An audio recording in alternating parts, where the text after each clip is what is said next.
Nuevamente bienvenidos a nuestro ciclo de conferencias que pertenecen al programa de agua y saneamiento. El día de hoy contamos con la participación del ingeniero Rafael Guevara, que nos va a estar hablando del embalse Turimiquire, tareas pendientes. Para el inicio formal de la actividad también nos acompaña el profesor José María de Viana, coordinador académico. Pueden hacer sus preguntas una vez finalice el evento a través del chat.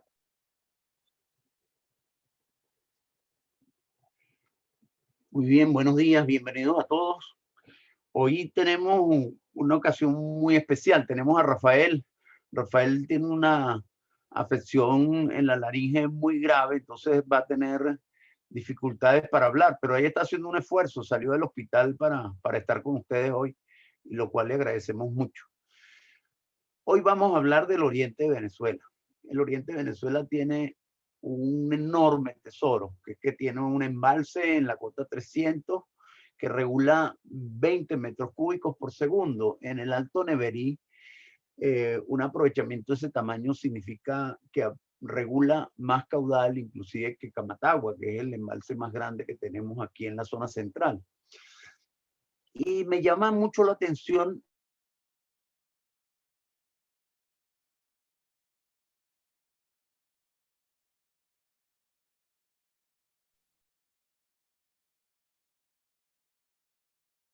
Creo que tuvimos una pequeña dificultad con el profesor José María de Viana. Ya se debe estar por conectar.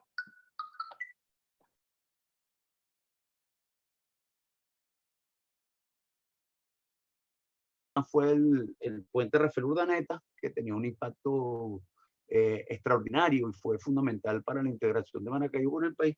Pero otra menos conocida es que en 15 meses se construyó una aducción desde el embalse Clavellinos a Margarita.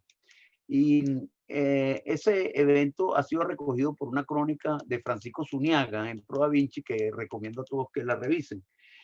Y el discurso de Rómulo Betancourt en el evento, estaba junto con Rómulo Gallegos en mayo de 1960, decía que los venezolanos nos enorgullecíamos por dos razones. En primer lugar, porque esa obra se había hecho sin pedirle prestado a nadie, se había hecho de los ahorros fiscales de ese gobierno que tenía muchas dificultades, y la segunda, que había sido hecho con ingeniería venezolana, con ingenieros venezolanos, y que había sido hecho en tiempo récord.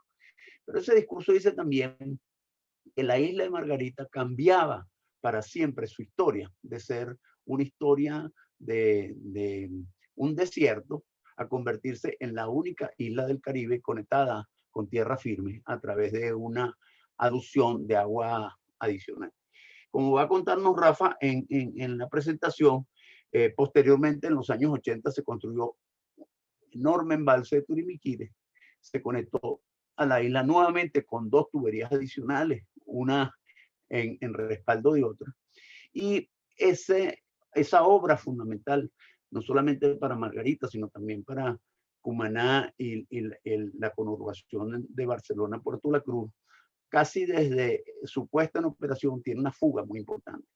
Hoy tenemos a Rafael.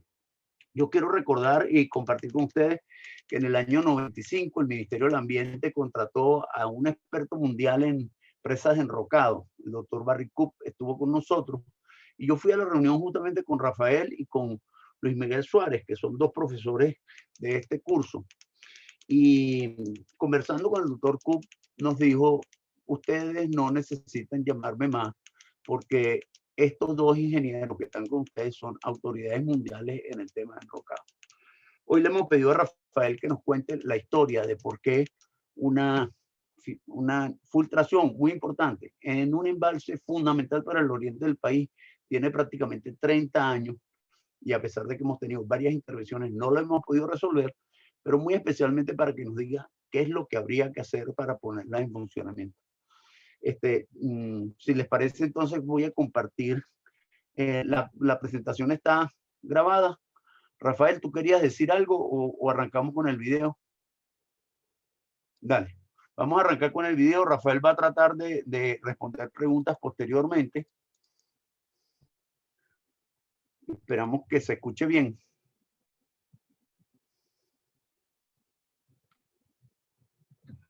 El embalse Turimiquire está sobre el río Neverí, en la serranía de Turimiquire, en la región nororiental de Venezuela.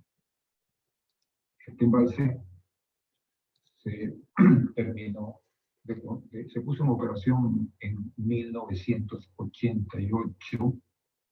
La presa que ustedes ven acá se terminó en 1983 y esta presa ha venido teniendo filtraciones importantes durante los últimos 30 años, donde también se han hecho unas 8 intervenciones importantes. Esto es el motivo principal de nuestra charla del día de hoy. La capacidad a nivel normal del embalse Turimiquire a cota 328.8 metros sobre el nivel del mar, es del orden de los 424 millones de metros cúbicos. Tiene un caudal regulado de 21 metros cúbicos por segundo. El caudal medio también del río Neverí en ese sitio de presa es del orden de los 21 metros cúbicos por segundo. La cota mínima de operación del embalse es de 275 metros sobre el nivel del mar. Y inmediatamente agua abajo de la presa, las canalitas, hay una planta de potabilización que está a cota 272 metros sobre el nivel del mar. La capacidad de esta planta es de 15 metros cúbicos por segundo, aunque opera para 4.5 metros cúbicos por segundo. A lo que se estén preguntando por esta diferencia es lo siguiente. Originalmente esa planta se diseñó para tratar toda el agua que salía del Turimiquire y enviar agua por tubería hacia la conurbación Barcelona-Puerto La Cruz-Guanta y hacer el envío también hacia Margarita.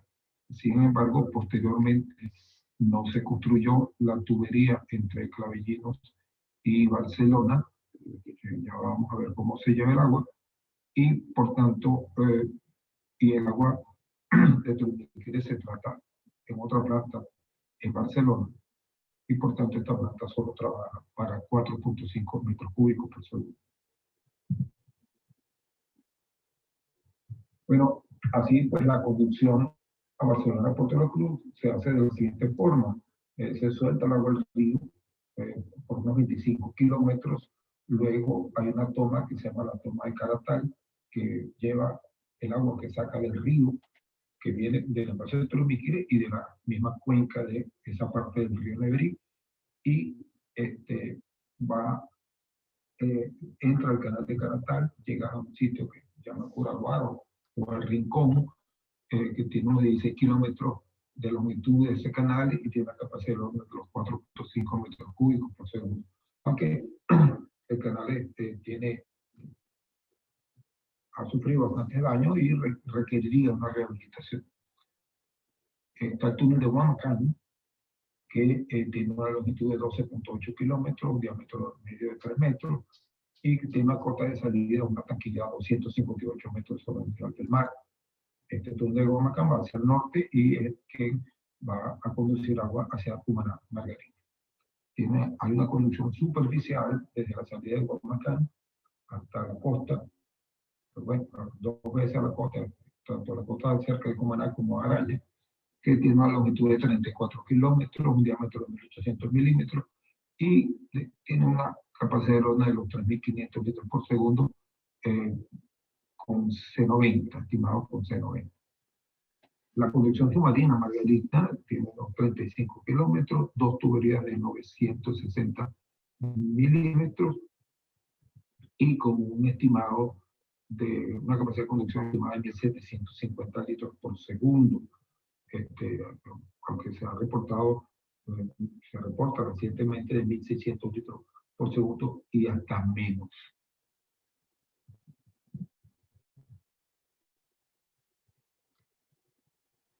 Específicamente, las presas, tenemos 2 presas, la presa de las Canalitas y la presa de la presa de las Canalitas es una presa tipo CFRD, Concrete Space Profile Diamonds, o sea, enrocado con pantalla de concreto, que tiene un alto de 113 metros, tiene una longitud de cresta de 336 metros, un ancho de cresta de 10 metros.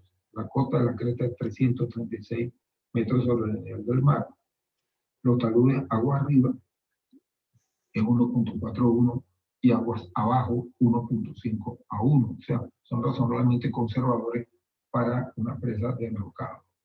El área de la losa es de 52.000 metros cuadrados y el volumen de material de enrocado que llevó la presa está de los 4.5 millones de metros cúbicos. La presa de Los Algarrobos, que es el cierre de una abra inmediatamente al sur de donde está la presa de las Canalitas, es de tipo tierra zonificada, tiene un alto de 76 metros, una longitud de 356 metros, un ancho de cresta de 10 metros, cota de cresta 338. Fíjense que tiene 2 metros más alta que la presa, la cota de la cresta, la presa de las Canalitas.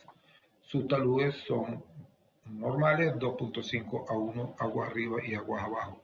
El volumen de esta presa es de 3.7 millones de metros cúbicos.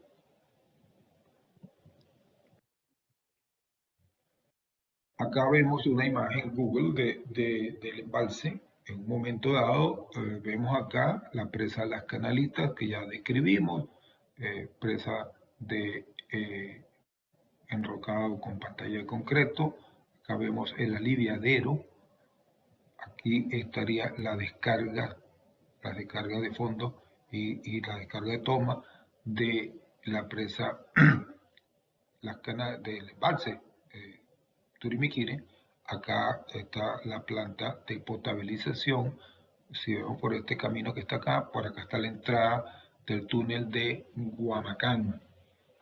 Acá podemos ver la presa Los Algarrobos. O sea que aquí están las obras principales del embalse Turimiquiri. Vemos en esta imagen una vista con el embalse vacío de la presa Las Canalitas. Esta es la pantalla de concreto. Aquí vemos la entrada del aliviadero, la entrada del canal rápido del aliviadero, el camino hacia, aquí vemos la torre toma, que es una torre toma bien interesante, tiene 110 metros de altura, es muy esbelta, es una torre toma postenzada. O sea, esto tiene unos cables anclados aquí y esta es una toma postenzada. Tiene una capacidad de moverse enorme. Es increíble cuando se monta aquí arriba con el embalse vacío, cómo esto se mueve. Vemos aquí una vista con el embalse lleno de la presa de las Canalitas, el aliviadero funcionando y funcionando la descarga de fondo con una válvula Howell-Bunger para disipación de energía.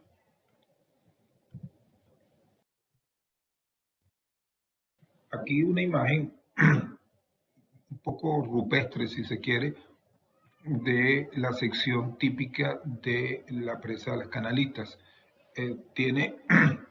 Aquí hay que decir lo siguiente: los documentos de como construido de las obras del embalse Turimiquiri, principalmente la presa de las Canalitas, la Torre Toma, etc. Eso fue construido por un consorcio que se llamaba Consorcio Turimiquiri, entre la firma venezolana Precomprimido y la firma de California Guy Atkinson.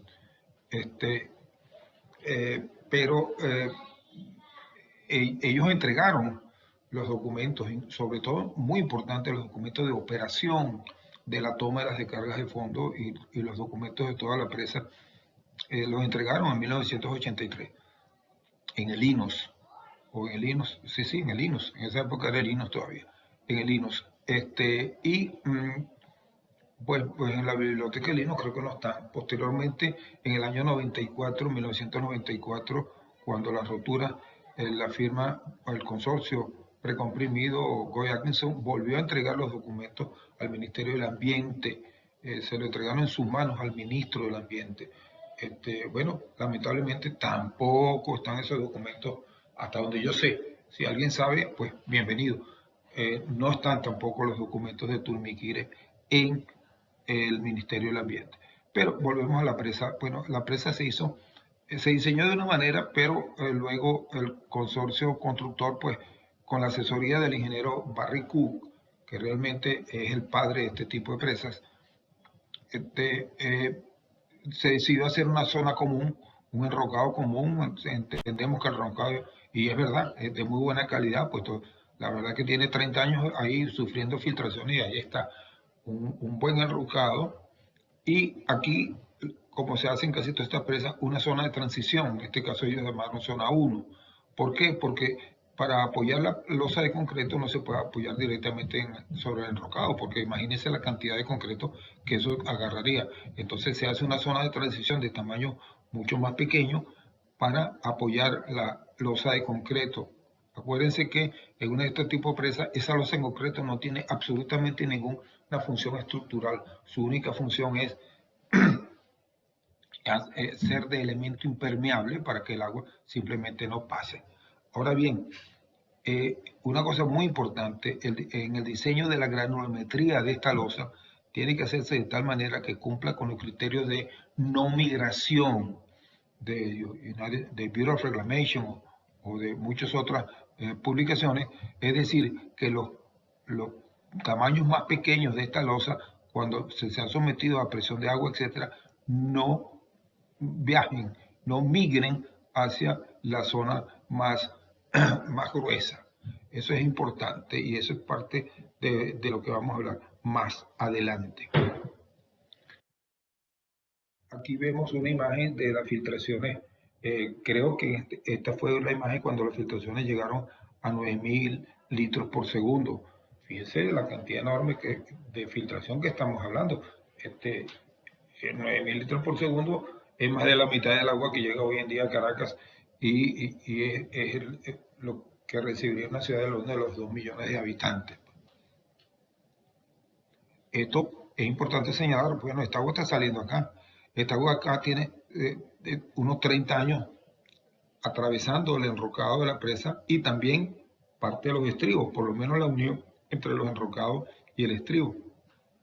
Esto evidentemente tiene que ir ha estado haciendo algún efecto no positivo sobre este enrocado. Por tanto, es muy importante que se le ponga atención a este asunto, porque esto se puede ir deteriorando cada vez más, se va a ir deteriorando cada vez más, cada vez el problema va a ser más grande y esperemos que no pueda pasar un colapso importante por este problema. Por tanto, este problema hay que atenderlo. Fíjense, este es el historial de reparaciones y de filtraciones del embalse Turmiquire. Estamos hablando de, hasta hoy en día, del orden de los 31 años, 32 años de problema. El embalse se llena en 1988, como dijimos, la presa de las Canalitas se había terminado en el 83, pero la presa del Algarrobo hubo que concluirla después. Una vez concluida la presa del Algarrobo y todos los detalles del embalse de Turmiquire, se procede y se termina de llenar en 1988. Pero ya en agosto de 1999, 2 años después, empiezan a aparecer unas filtraciones de 300 litros por segundo por el estribo izquierdo. O sea, se detecta que el problema está en el estribo izquierdo, se hace reparación con arena y arcilla y se logra controlar un poco. Sin embargo, 2 años después, ya en agosto del 94, las filtraciones estaban en el orden de los 2.500 litros por segundo. Se hace una reparación con grava y arena, con una granulometría que recomendó el doctor Barry Cook, y se fue metiendo ese material con tubería, todo esto bajo agua. O sea, se buscó unas balsas que se trajeron que estaban en Guri. Esas balsas se pusieron ahí, se trajo la granulometría con tubería, haciendo un efecto trimming, ¿no? Se metía el agua, se metía el material gravo arenoso y se llegaba a la rotura, la misma succión del agua llamaba el material y se fue llenando. Y fíjense que se fue bajando con este material de 2.500 a 670 litros por segundo. Aquí yo quiero hacer un comentario que es el siguiente. Nos tocó vivir de cerca esta reparación y fue lamentable porque la firma que estaba haciendo la reparación, la empresa que estaba haciendo la reparación, que era la misma que había construido la presa, que se ofreció a hacerlo, el consorcio Turimí-Quire, en un momento yo digo, bueno, mire, se me acabó el presupuesto, pero necesitamos seguir poniendo material para ver si terminamos el trabajo completo, porque no hemos llenado la oquedad. Bueno, ¿qué pasó? Que el ministerio dijo, no, bueno, no tengo recursos y personalmente oí a gente del ministerio diciendo, no, esa gente lo que quiere es ganarse más dinero, que quiere que le aumenten el contrato. Eso fue lamentable porque, bueno, simplemente hubo que, después de haber traído aquella balsa del Guri, etcétera, pues desmontar todo aquello sin haber terminado el trabajo por no aprobar un incremento de contrato que en este caso, en mi opinión, era totalmente justificado. Seguimos y en agosto del 96, 2 años después, ya las filtraciones están en 3.170 litros por segundo. Hubo una reparación que nos dio la naturaleza porque hubo un derrumbe en el estribo izquierdo y una vez que pasó ese derrumbe que tapó la zona donde estaban los daños en el estribo izquierdo, se bajó la filtración a 1.255 litros por segundo. Pero luego, 3 años después, en el año 99, las filtraciones están de los 6.500 litros por segundo. Se procede a una reparación con gravedad donde logra bajarse un poco en la filtración, pero no se cierra totalmente. Un año después, en julio del 2000, el Ministerio del Ambiente decide que ya la filtración está en 4.500 litros por segundo, aunque fíjense que había bajado un poco, pero hace una reparación con geomembrana Siman XR5, una área de 450 metros cuadrados. Eso fíjense que no era un área muy grande, un área de 450 metros cuadrados, hacen la reparación, pero esta reparación, bueno, al final pues no produjo el efecto que se quería. Y ya en septiembre de 2007, o sea, 7 años después, se miden filtraciones del orden de los 9.800 litros por segundo. Eso, por supuesto, crea una tremenda alarma. Y en el mismo año, 2007, en noviembre, se hace una investigación, se sigue teniendo con la filtración de 9.000 litros por segundo, se hace una investigación con sonar, se detectan con bastante precisión roturas en la losa 24, el estribo derecho, acota 256.4, que ese es el dolor de cabeza principal. Hoy en día sigue siendo, fíjense, estamos hablando de 2007 y ahorita estamos en el 2021, 14 años después, y esta sigue siendo el problema principal. Y en la losa 9, acota 270, también se detecta con el sonar que hay concentración de fugas en esos sitios. En julio 2011, perdón, en el 2007, después en el 2000, ya en el 2008, empiezan conversaciones entre Hidroven, el Ministerio del Ambiente y la firma internacional Carpi. ¿Quién es Carpi? Carpi es una firma suiza, pero con operación internacional, que se ha especializado, ha patentado un sistema Carpi de impermeabilización, empresas de concreto, de enrocado con pantalla, etcétera. Es un sistema de impermeabilización mediante geomembranas de PVC y otros elementos.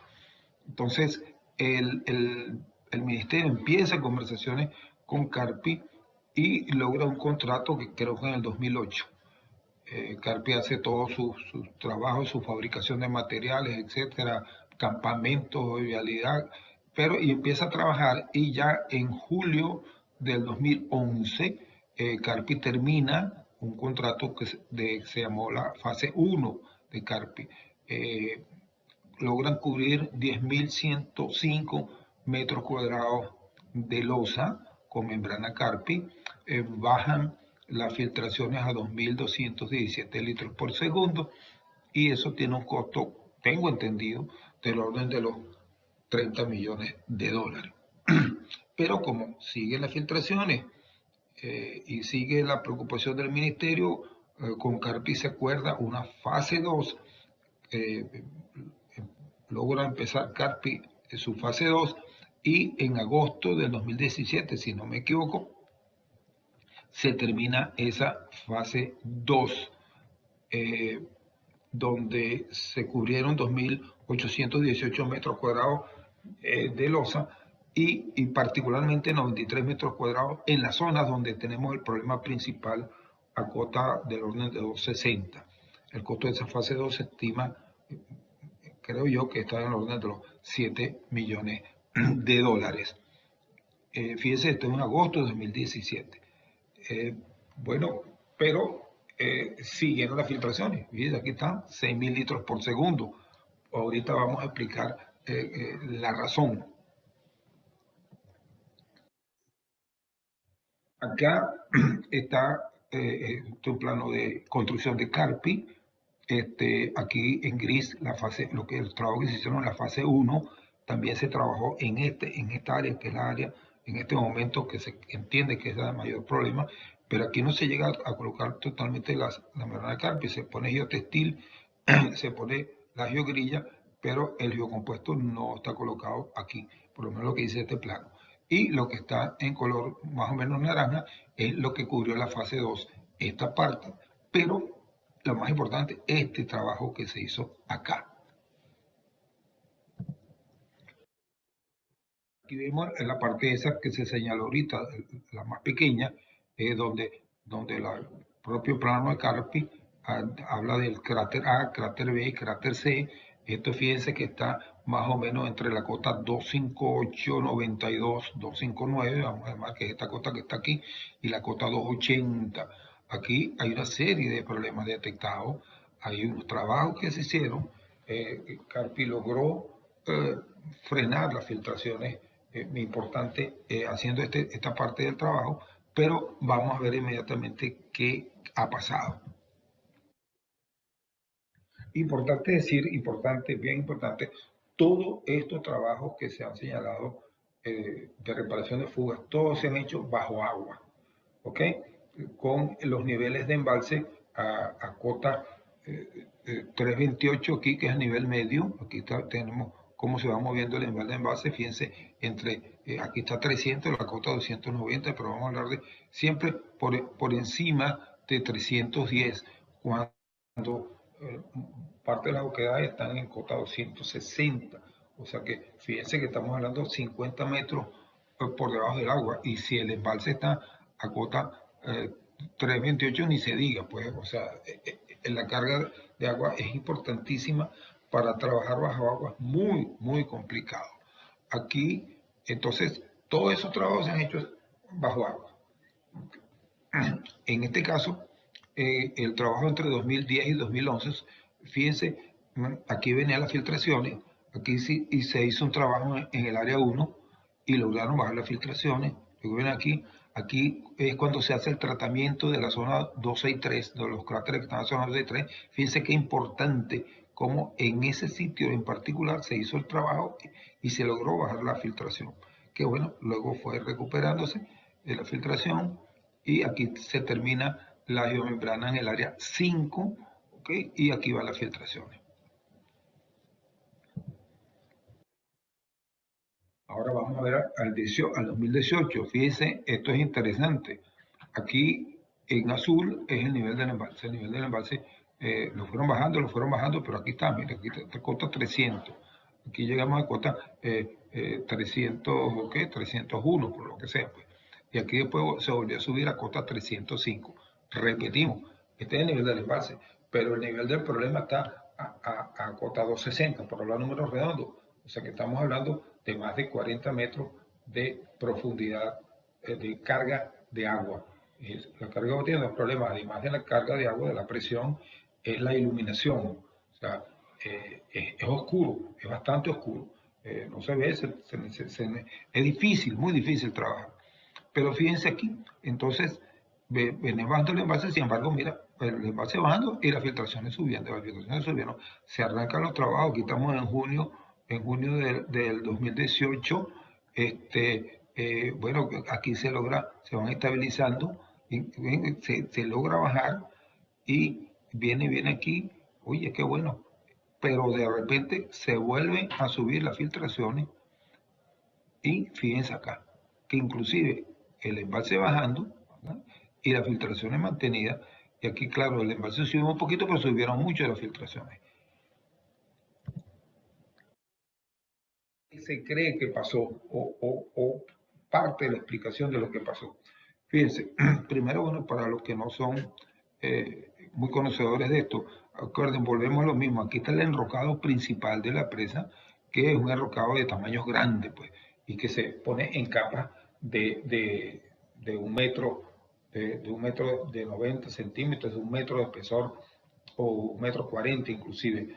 Aquí hay un enrocado donde el tamaño máximo está del orden de los 90 centímetros, un tamaño medio de 20 centímetros y un mínimo de 2 centímetros. Este es el enrocado grande del cuerpo de la presa. Aquí tenemos la zona 1, esta de transición para el apoyo de la losa, pero zona 1, que tiene tamaño máximo de 18 centímetros, tamaño medio 4 centímetros, mínimo de 0,6 centímetros.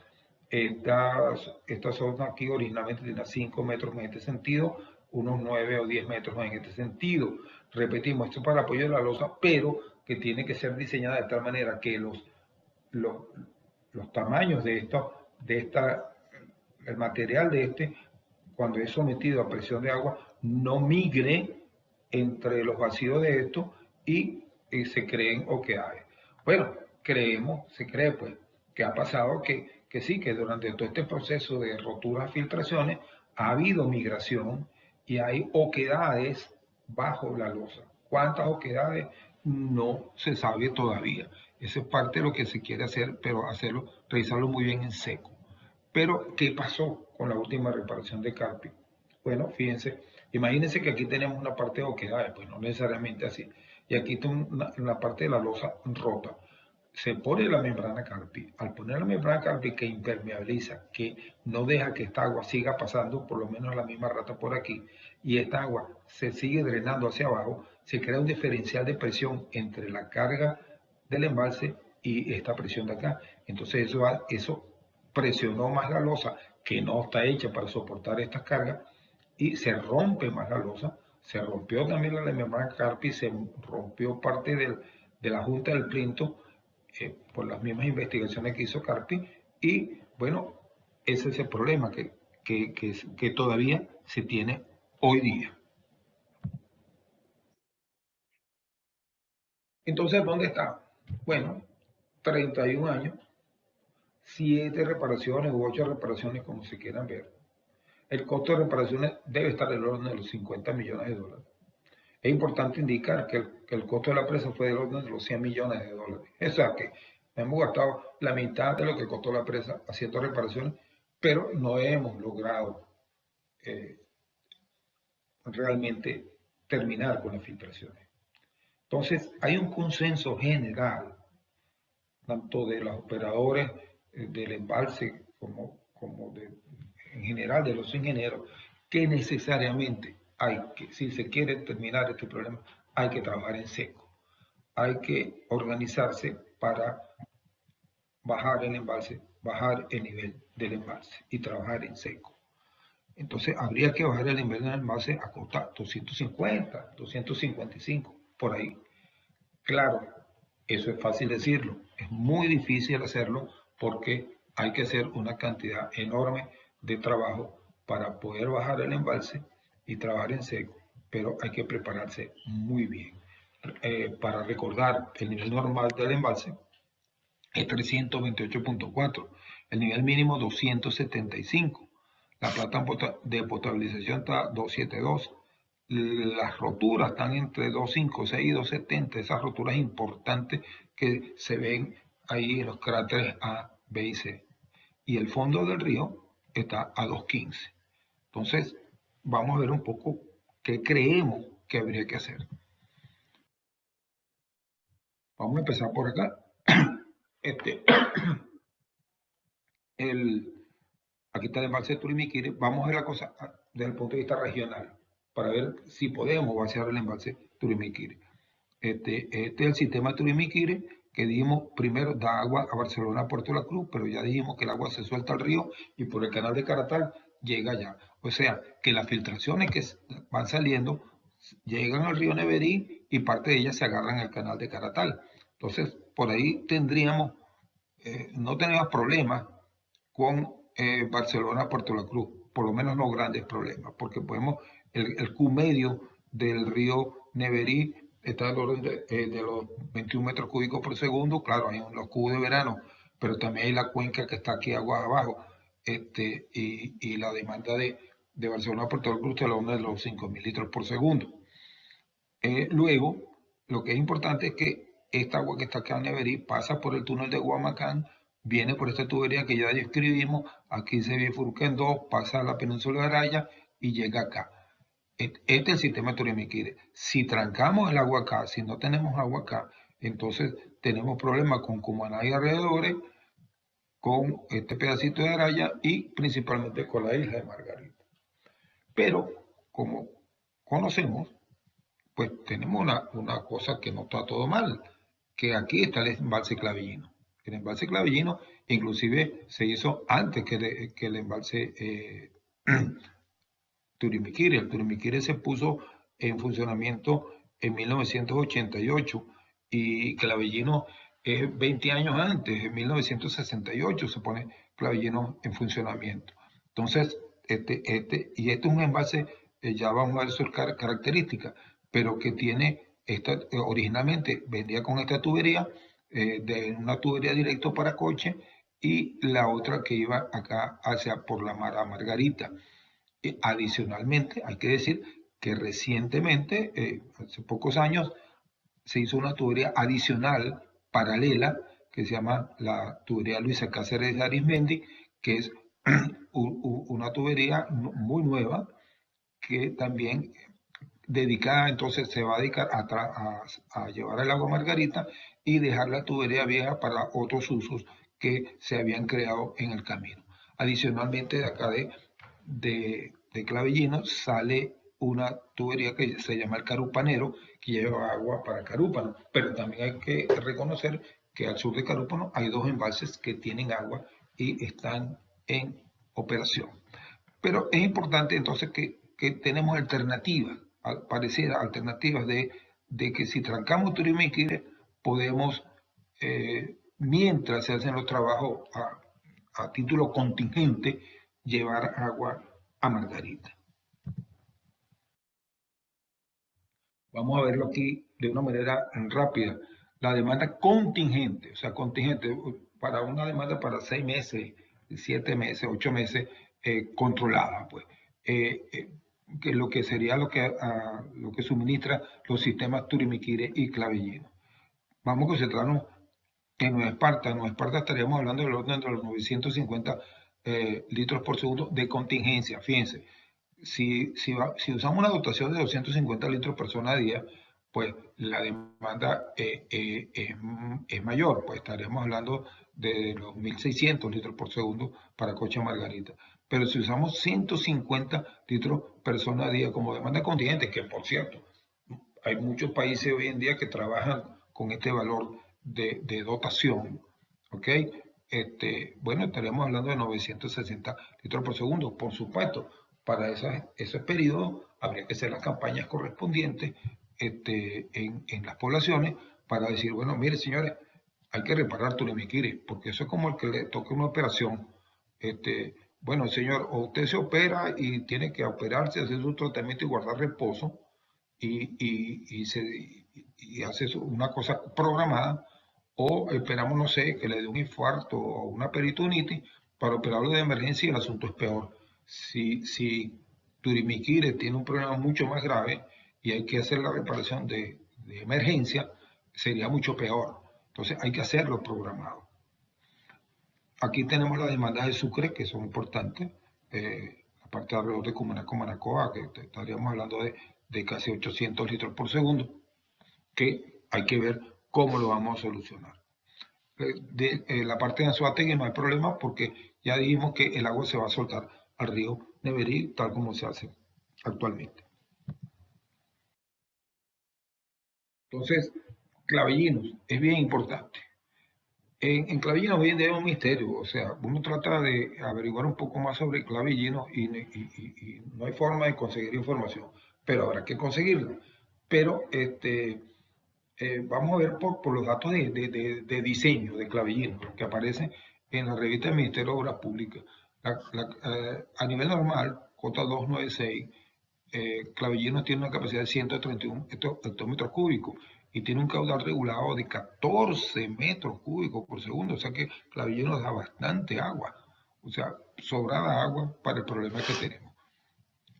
Si no hay el problema, se ha dicho que hay un problema con la válvula de carga de fondo que está botando el agua y por eso el envase Clavellinos, que no se había vaciado nunca, se vació hace pocos años. Bueno, hay que averiguar, hay que ver qué es lo que está pasando ahí. La planta de potabilización de Clavellinos está a costa 12,2, fíjense, está 10 metros nada más baja que la planta de potabilización de Turimiquire y tiene una capacidad de 2.000 litros por segundo. Y eso no incluye el Carupanero, o sea que aquí podríamos tener agua suficiente, por lo menos en fuente, para enviar allá. La aducción Luisa Cáceres, que es la que recientemente se concluyó, tiene una longitud de 57 metros, un diámetro de 1.370. La conducción submarina, la vieja, pues la que se hizo en 1960, tiene 23 kilómetros con un diámetro de 750, una capacidad estimada de 800 litros por segundo, trabajando con 75 C75 y considerando la cota de la planta de potabilización de 262. Pero han reportado que no, que esa condición nada más está pasando 450 litros por segundo. Es importante, muy importante, que estas mediciones hay que hacerlas. Hay que hacer mediciones de todas esas tuberías y tener valores medidos. Pero quiero resaltar aquí la conducción submarina de diámetro 1370 tendría una capacidad de 2.360 litros por segundo. Oye, si pudiéramos contar con esa condición, con esa conducción submarina de Luisa Cáceres de Aizmendi, entre Chacopata y Margarita, bueno, sería ideal, porque tendríamos capacidad sobrada para poder trabajar Turimiquire. Aquí estaría esa conducción, aquí, imagínense, podríamos hacer esta tubería que se puede hacer, entiendo que está programada a hacerla o proyectada a hacerla con tubería de polietileno de alta densidad, PAD. Sería ideal, porque aquí tenemos las tuberías PAD para hacer el tramo hacia la isla de Coche. Esos tubos se compraron y el ministerio tiene propuestas de firmas venezolanas para ejecutar esta tubería. Podría ser, no estoy seguro que también tenga propuestas para hacer el tramo de 1370 milímetros hacia Margarita, pero esta sí estoy seguro que lo tienen por una técnica que hoy en día es bastante conocida, que es trabajar con tubos de PAD y con lastres, de tal manera de ir colocando las tuberías en el fondo, y se conoce que esto es un trabajo que se puede hacer muy rápido, por supuesto. Hay que tener los recursos financieros. Entre las fuentes de Margarita que tenemos que analizar con mucho cuidado y revisar para en relación a parar Turimiquire, a bajar el nivel del embalse de Turimiquire, por ejemplo, están las desalinizadoras. Esta lista que está acá son desalinizadoras que se hicieron en Margarita entre el año 2017 y 2018, o sea que son plantas nuevas. Aquí hay 29 plantas desalinizadoras que construyó una empresa venezolana, constructora Bampe, en Margarita. Pero tenemos información que esas plantas, imagínense, aquí hay una en Guacuco, una en Guamache, por decir algo, La Galera, Boca del Río, 29 plantas que se construyeron recientemente y no están en operación. porque Hidrocaribe o nadie las ha querido recibir, por supuesto, porque ello implica costos de combustible, costos de personal, costos de operación y mantenimiento. Pero adicionalmente a estas 29 plantas, conocemos, muchos de ustedes conocen que hay muchísimas plantas privadas en Margarita. Los hoteles tienen plantas, muchas urbanizadoras tienen urbanizaciones tienen plantas, o sea, hay muchas plantas desalinizadoras en Margarita. Yo hice una estimación del orden de los 50 plantas desalinizadoras en Margarita. Si a esas 50 le ponemos un Q medio de, qué sé yo, de 8 litros por segundo, estaremos hablando de 400 litros por segundo en plantas desalinizadoras. Por supuesto, hay que operarlas. Por supuesto, tiene un costo, pero estamos hablando de un manejo contingente. Si vemos entonces el balance, los embalses en la isla de Margarita. Todos sabemos que en Margarita hay 3 embalses, San Juan, Guatamara y La Asunción. Probablemente esos embalses están prácticamente abandonados. Pero aquí tengo los datos de diseño de esos embalses. O sea, San Juan 110, Guatamare 100, La Asunción 115. Bueno, vamos a suponer que no sean esos los caudales que se puedan sacar de esos embalses, pero probablemente o valdría la pena con este asunto de Turimiquire revisar esos embalses, rehabilitar lo que se pueda rehabilitar y tratar de aprovechar al máximo posible. Entonces, si hacemos un balance, decimos, bueno, ok, la demanda contingente sería de 950 litros por segundo. Del sistema clavellino, lo más bajo que se ha reportado, entendemos que es 450 litros por segundo, aunque repetimos, hay que medir. Si se calcula con un coeficiente de ergosidad bastante bajo, está al orden de los 800 litros por segundo. Pero, importante, si contáramos con el tramo submarino de la Luisa Cáceres de Arismendi, tendríamos una capacidad de transporte de 2.360 litros por segundo, lo cual sería ideal. Los envases de Margarita, bueno, esto que está acá suma 325. Suponte que no sean 325, que sean 100. Bueno, son 100 litros. Y los pozos de la desalinizadora, aquí tenemos unos 360. Bueno, ponte que sean 300. Pero bueno, aparentemente podríamos manejar de manera contingente las demandas de agua de Margarita mientras hacemos el trabajo en Turimiquire. Volviendo a Turimiquire, esta es una curva de área de capacidades, no es la original, habría que buscarla. Esta es de una tesis de la Universidad Católica Andrés Bello. Fíjense que ellos arrancan aquí en 250, bueno, será un poquito más abajo, pero el fondo del embalse está a 215. Pero es importante señalar lo siguiente, ciertamente a nivel normal, ok, tenemos una capacidad superior a los 400 millones de metros cúbicos, pero nosotros podemos ir bajando el embalse. Repetimos, es bien importante, se va a ir bajando el embalse. Mientras se va bajando el embalse, se van haciendo las reparaciones mientras se baja el embalse. Y se van haciendo reparaciones, imagínense, vamos siguiendo mi cursor, vamos haciendo reparaciones, y aquí, ok, ya estamos en el orden de los 100 millones de metros cúbicos de capacidad nada más en base. Bueno, vamos haciendo esas reparaciones.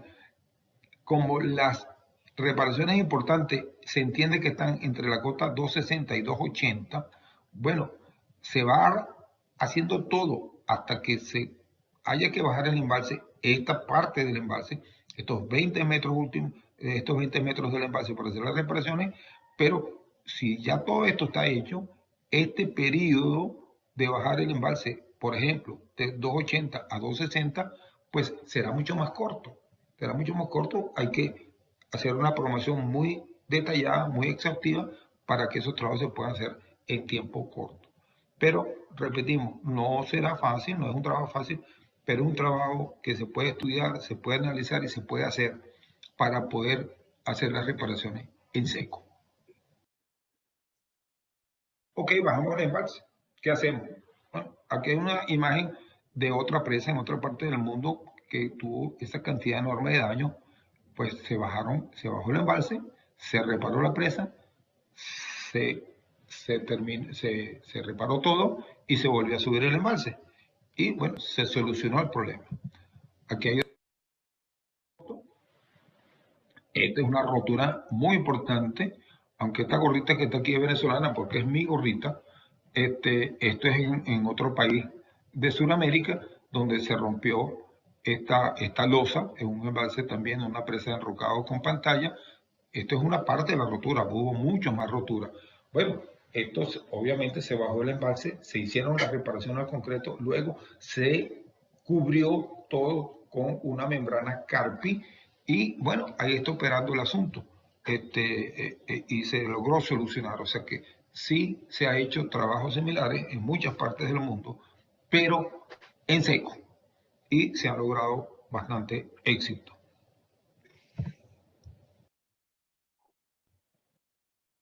¿Cómo entonces vamos a reparar? Bueno, como hemos dicho antes, bueno, se rompió esta losa, obviamente no estaría la membrana, hay que quitar la membrana, se va a rellenar las oquedades que quedan. Yo diría que con el material, es un material gravoarenoso que hay que darle carga para que viaje lo más posible llenando oquedades.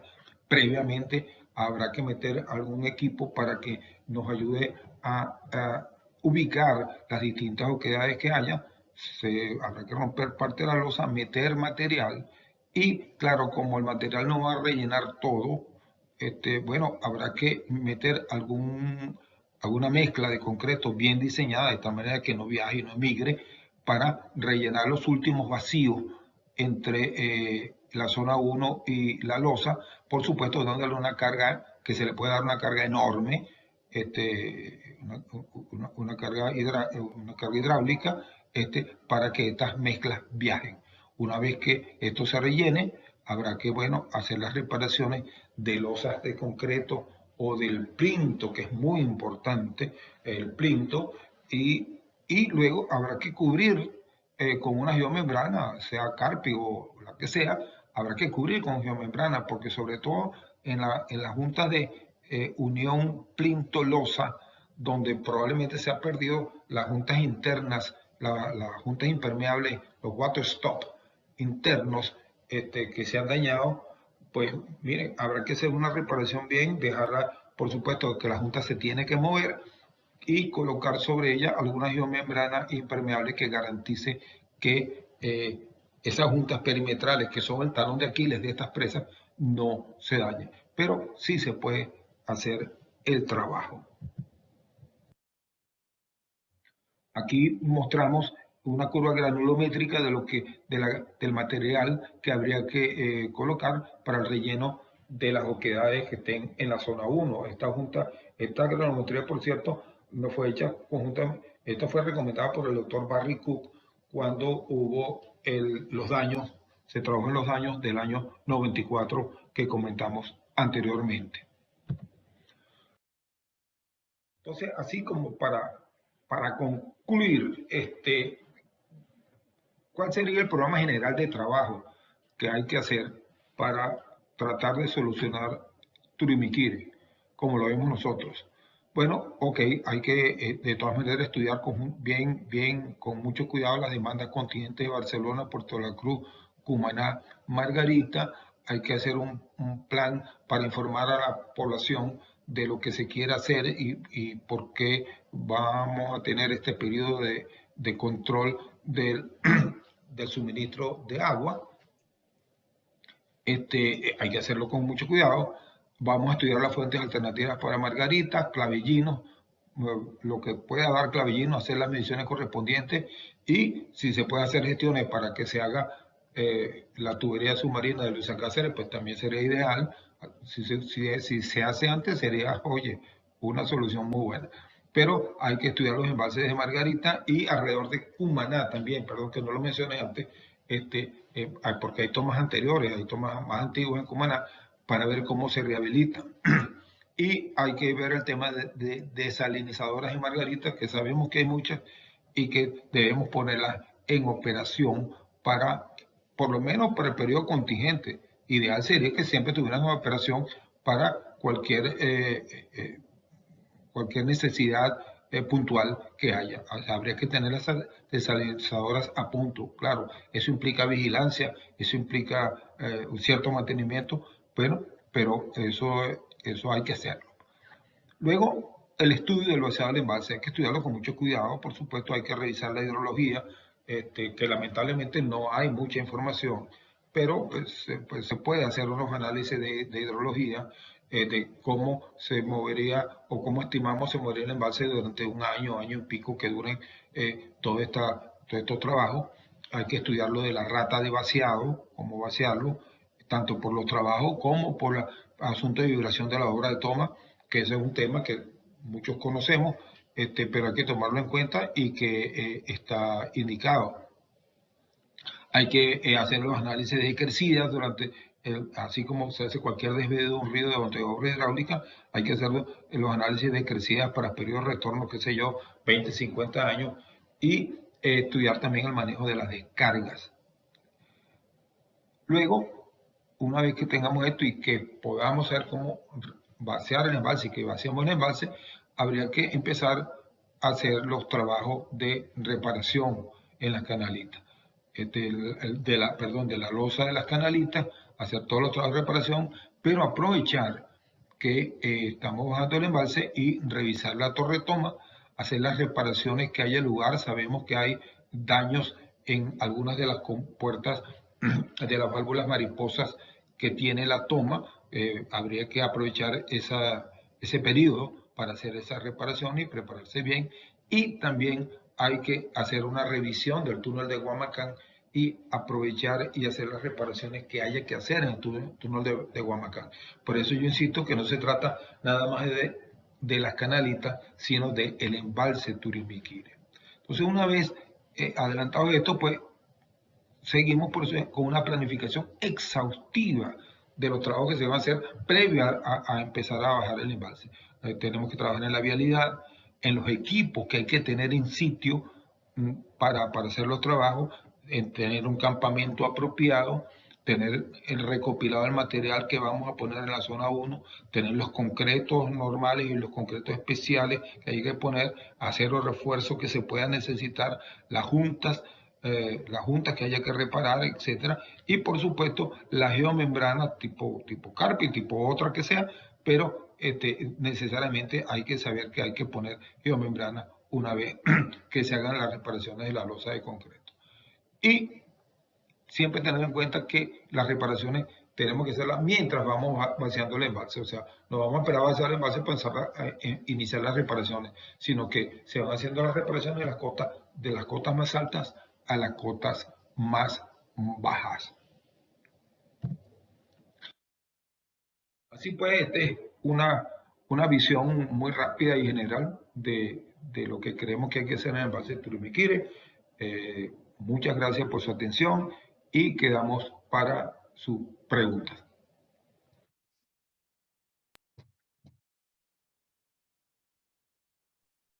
Muchas gracias por la presentación, profesor Guevara. Vamos a abrir, usted me indica en función de cómo sienta la voz, y algunos estudiantes se han percatado, pero tenemos de Fernando de Carli la siguiente pregunta. Una vez vació el embalse, ¿se tienen estudios de en cuánto tiempo se puede recuperar?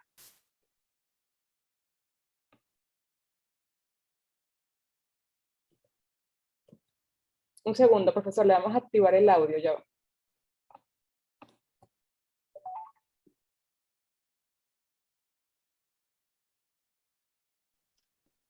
Micrófono, Rafa. Profesor, si puede quitar el... Ajá. Bueno, mira, hay que bajar el embalse, ya lo dijimos. Eso, y los trabajos, eso se pueden tardar, póngale un año. Bueno, después hay que empezar a llenar el embalse nuevamente. Bueno, eso se puede tardar un año más. Por supuesto, hay que hacer el estudio hidrológico con calma. Me disculpan la voz, estoy enfermo, tengo faringitis.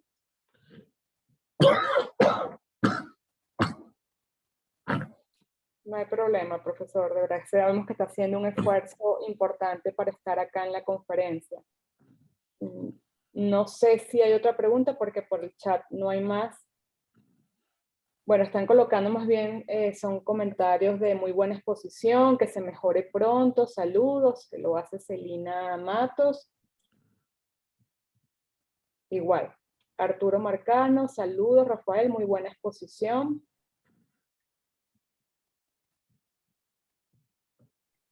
Hola Arturo, hola Celina, saludos. Montero, excelente manejo integral de los recursos hídricos de la zona. Gianfranco Morazzuti, saludos Rafael, un gran abrazo. Joana Córdoba, gracias profesor, muchísimas bendiciones, que se mejore. Roque García, felicitaciones, muy interesante su exposición. Tenemos una pregunta, Pascual Perazo, ¿hasta cuándo seguir tomando el riesgo? Buena pregunta, Pascual. Bueno, eso es un problema que hay que atenderlo de inmediato. Yo creo que tiene que hacerse ya. Porque como dijimos, si nos pasa una catástrofe, el turismo quiere, eso va a ser una catástrofe. Gracias, profesor. Bueno, de Claudia Muñoz, muchísimas gracias, excelente exposición, apreciamos su esfuerzo. María Isabel Fonseca, muchas gracias por la exposición, ejemplo de compromiso, que se mejore pronto. Aquí Omar me está diciendo que Juan Carlos Martínez hizo una pregunta, si me la pueden colocar nuevamente en el chat, la verdad con mucho gusto la leo. Vamos a... José Báez, saludo. Rafael, mejórate pronto. Dice, costos generales estimados para todo el plan de contingencia. No lo tengo todavía. Hay que estudiarlo.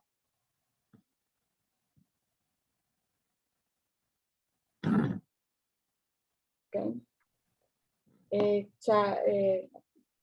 Aquí menciona, un segundo.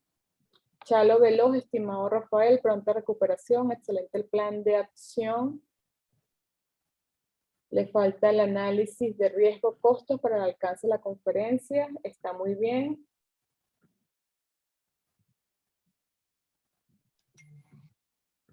Acuérdense que esto es una charla, no es el estudio hay que hacerlo. Yo el caso es muy parecido al viaducto 1 de Caracas La Guaira. Ok, ahora sí tenemos la pregunta del profesor Juan Carlos Martínez. ¿Cómo se vaciaría el embalse? ¿Qué capacidad tiene la descarga de fondo? Como dijimos, el embalse hay que vaciarlo poco a poco. Ahorita de memoria no me acuerdo la descarga de fondo. Pero yo hice los números. Y si se puede, en unos 6 meses, se puede llevar el envase bastante bajo. Claro. Vamos a ir cerrando la ronda de preguntas. Hay que estudiar la hidrología, hay que estudiar bien la hidrología. Repito, esto es una presentación de ideas. El estudio hay que hacer. Sí, profesor. De verdad que muchísimas gracias a todos. Vamos a ir cerrando la ronda de preguntas y respuestas. Fernando de Carle, agradecido por el esfuerzo y por su pronta recuperación, profesor. De verdad que sí, en nombre de todo el equipo IESA, muchísimas gracias. Gracias, mire, yo salí del hospital y estoy aquí. Gracias, ¿verdad?, por estar acá, pero sí, vamos a ir cerrando para que el profesor termine de recuperarse. Muchísimas gracias por su presentación. Profesor José María, no sé si quiere dar unas palabras de cierre. No, verdad que agradecer mucho a Rafael, ¿no? Él ha hecho un esfuerzo enorme. Yo quiero decirte que este es un problema pendiente. Ese es el título de la conferencia. Es un problema importante, pero no se ha dejado de invertir dinero. Rafael dice bien, hemos invertido más de 50 millones de dólares y es un poco esos proyectos donde tenemos una enorme frustración porque hemos tenido competencia y capacidad nacional para enfrentarlo y resolverlo. Y es tan grave precisamente porque el proyecto de Luisa Cáceres Arizmendi, teniendo muchos más años que hacerlo que el presidente Rómulo Betancourt, pues 25 kilómetros de tuberías submarinas no están hechas. Entonces hay que decir las cosas por su nombre. Rómulo no tuvo que buscar ingenieros extranjeros ni ingeniería extranjera para poner una tubería de 70 kilómetros que llegó a la isla tan pronto como en el año 60. Quiero recordar que en solo 15 meses esa tubería estaba finalizada. Entonces, efectivamente, este problema es tan crítico precisamente porque nos falta la tubería Luisa Cáceres Arizmendi, la que era más importante, que es precisamente la tubería submarina. Allá tenemos hace 62 años una tubería que se colocó, que cambió la vida de la isla, pero que ya había tiempo y suficientes recursos para haberla construido. Y yo lo que recojo de la conferencia de Rafael es que si en este momento tuviéramos capacidad de enviar más agua por la aducción de clavellinos, el problema sería mucho mejor manejada. Entonces, pues nada, decirles que 25 kilómetros no es tan lejos y que con la tecnología de los tiempos actuales, hacer eso tiene que ser una tarea muy clara. Y yo le agradezco mucho a Rafael porque esto ha aclarado mucho la situación. Este es un problema que tiene mucho tiempo, me consta que ha sido tratado con seriedad desde el inicio. Le comentaba que trajimos a Barry Coop tan temprano como en el año 94 y estuvo con nosotros, es decir, que el problema no ha dejado de tener pendiente, pero que lo hace especialmente grave la situación está asociado a que hay un proyecto incompleto con el cual nosotros tenemos deuda de concluirlo para la isla de Margarita y para el cual no hemos necesitado utilizar ni iraníes, ni chinos, ni brasileños, porque los venezolanos hace tiempo que hicimos esa misma aducción en mucho menos tiempo y de forma eficiente. Y agradecer mucho a Rafa, ¿verdad? Que nuestro mejor deseo que te pongas bien y agradecido por tu compromiso con nosotros. Hasta luego. Gracias. Muchas gracias. Todavía tenemos algunos comentarios por el chat, profesor, los puede ir leyendo, pero bueno, vamos a ir cerrando nuestro ciclo de conferencias de hoy. Feliz tarde a todos. Muchísimas gracias por su participación. Gracias. Que mejore. Muchísimas gracias. Gracias.